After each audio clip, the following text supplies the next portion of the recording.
शुक्लाम्बरधरं विष्णुं शशिवर्णं चतुर्भुजं प्रसन्नवदनं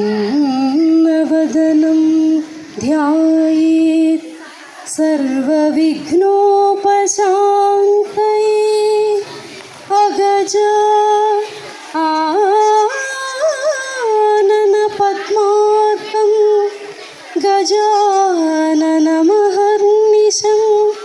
अनेकदं तं भक्तानाम्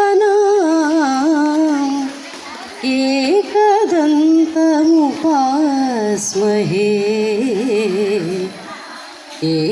एकदन्त उपास्महे।